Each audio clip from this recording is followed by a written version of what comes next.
छोटी छोटी आदतें हैं जो हमारी सेहत के लिए रामबाण साबित हो सकती है। उन्हीं एक आदतों में से एक आदत है रोजाना थोड़ी बहुत साइकिल चलाने की। पर इन छोटी आदतों को नजरअंदाज करके हम महंगे हॉस्पिटल में हजारों लाखों का इलाज करा लेना ज्यादा यकीन रखते हैं। कई वजह हो सकती है इसके पीछे। कुछ लोग सिर्फ कार या बाइक का ही उपयोग सफर के लिए करते आए हैं, अब साइकिल चलाना उन्हें ठीक नहीं लगता। कम दूरी भी तय करनी हो तो मोटर बाइक का ही उपयोग करते हैं। अब कुछ लोगों को साइकिल चलाना प्रतिष्ठा पर सवाल खड़ा होने जैसे लगता है। वहीं कुछ लोग ऐसे भी हैं जो साइकिल चलाने के लिए अपना अलग से समय निकालना पसंद करते हैं। साइकिल सिर्फ यातायात के साधनों में ही नहीं गिना जाता है, बल्कि हमारे सेहत के लिए भी साइकिल चलाना इतना ही फायदेमंद है जितना 2 से 3 घंटे का जिम या फिर योग करना। साइकिल ना इस्तेमाल करने के पीछे भी लोगों के वाजिब कारण रहते हैं, जैसे समय की बचत इत्यादि। इस वीडियो में हम इसी पर बात करेंगे कि साइकिल चलाने के क्या क्या फायदे हैं और आपकी सेहत पर इसका क्या असर पड़ेगा। नमस्कार, मेरा नाम है श्वेता और आप देख रहे हैं जनता जंक्शन। कोविड के दूसरी लहर में RT-PCR टेस्ट जो है सो लिए हो, लेने के बाद जो है सो 2 दिन के बाद रिजल्ट जो है सो इमीडिएट वो हमको अवेलेबल कराए। रिजल्ट में हम पॉजिटिव पाए गए। पॉजिटिव रिजल्ट होने के बाद जो है सो सबसे बड़ी समस्या ये हुई कि अब हम इसका ट्रीटमेंट कहाँ से कराएं। ये सबसे परेशानी वाली बात नहीं हुई। उसके बाद हनुमान जी से हम इस पर कंसल्ट किए, बातचीत होने के बाद जो है तो उन्होंने हर एक तरह से सपोर्ट करना शुरू किया। हनुमान ऐप को डाउनलोड करें और इसका बेनिफिट आप उठाएं। वैसे साइकिल चलाने का वर्तमान में सबसे बढ़िया फायदा बताऊं तो वो है ऊंचाइयां छूते हुए पेट्रोल डीजल के दाम से आपको कम फर्क पड़ेगा। खैर, अब हम सेहत वाली बात पर आते हैं। उल्टे सीधे खान पान और गलत लाइफस्टाइल के चलते कई बार लोग अचानक से मोटापे का शिकार हो जाते हैं। पेट और कमर के आसपास फैट इतनी तेजी से बढ़ जाती है कि उसे घटाना उतना ही मुश्किल हो जाता है। आपको बताएं कि वजन और पेट की चर्बी घटाने के लिए साइकिल चलाने से भी उतना ही फायदा होता है जितना जिम में घंटों पसीना बहाने से वर्कआउट करने से होता है, क्योंकि साइकिल चलाने से मेटाबॉलिक रेट बढ़ता है, मांसपेशियां मजबूत बनती है और बॉडी फैट कम होता है। एक रिसर्च की माने तो वजन कम करने के लिए एक्सरसाइज के जरिए एक हफ्ते में कम से कम 2000 कैलोरी बर्न करनी चाहिए। और आपको जानकर हैरानी होगी कि स्थिर और नियमित रूप से साइकिल चलाने से हर रोज 300 कैलोरी बर्न होती है।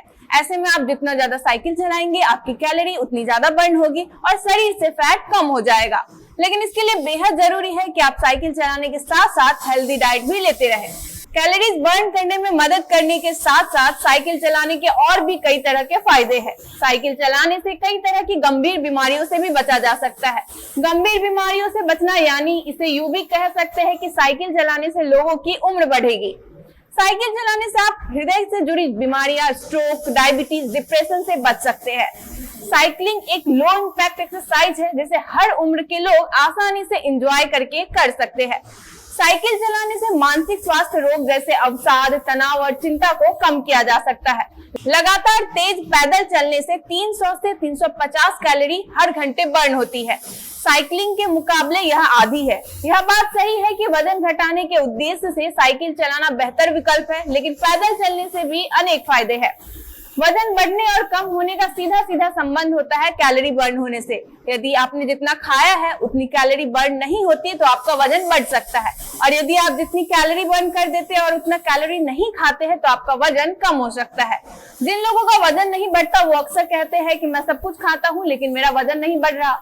इसका सिर्फ एक ही कारण है कि वो पर्याप्त कैलोरी नहीं ले रहे हैं, यानी कि उनके शरीर को यदि 3500 कैलोरी की जरूरत है और अगर वे उतनी नहीं ले पा रहे हैं तो निश्चित रूप से पर्याप्त कैलोरी उनके शरीर में नहीं जा रहा है। एक व्यक्ति की बॉडी को मेंटेन करने के लिए लगभग 2500 कैलोरी खाने की जरूरत होती है। यदि वो वजन कम करना चाहता है तो उसे 2000 कैलोरी की जरूरत होगी। हालांकि यह आंकड़ा कई बातों पर डिपेंड करता है, जैसे उसकी आयु, लंबाई, वजन, एक्टिविटी लेवल, मेटाबॉलिज्म आदि। आपने दिन भर में कितनी कैलोरी खाई है या फिर आप किस फूड या प्रोडक्ट में कितनी कैलोरी होती है, इसका पता लगाना आज के समय में काफी आसान हो गया है। मोबाइल और इंटरनेट पर ढेरों ऐसे एप्लीकेशन है जहां आपको इसकी जानकारी मिल जाएगी। रोजाना के भोजन के बारे में आपको बताऊं तो गेहूं के 100 ग्राम आटे में 380 कैलोरी होती है। रोटी का आकार सबके घर पर अलग अलग होता है। यदि मान लेते हैं 25 ग्राम आटे की एक रोटी बनाई गई तो 25 ग्राम आटे की रोटी में 95 कैलोरी मिलेगी। एक कटोरी पके चावल की बात करें तो एक कटोरी पके चावल में 136 कैलोरी मौजूद होती है और भरी प्लेट चावल की बात करें तो 272 कैलोरी इसमें मौजूद होती है। एक शोध के मुताबिक एक पुरुष को स्वस्थ रहने के लिए रोज 2500 कैलोरी की आवश्यकता होती है और एक महिला को स्वस्थ रहने के लिए रोज 2000 कैलोरी की जरूरत पड़ती है। खैर, इस वीडियो में इतना ही। हमने साइकिल चलाने के विशेष फायदों पर बात की है, लेकिन ऐसा जरूरी नहीं है कि साइकिल चलाने के लिए आपको अलग से समय निकालने की जरूरत है। आप चाहे तो अपने रोजाना के कामों को पूरा करने के लिए भी साइकिल चला सकते हैं और तमाम तरह की बीमारियों से भी बच सकते हैं। इस वीडियो में इतना ही। मिलते हैं अगले वीडियो में और अधिक जानकारी के साथ। मेरा नाम है श्वेता और कैमरे पर मौजूद है ओम प्रकाश।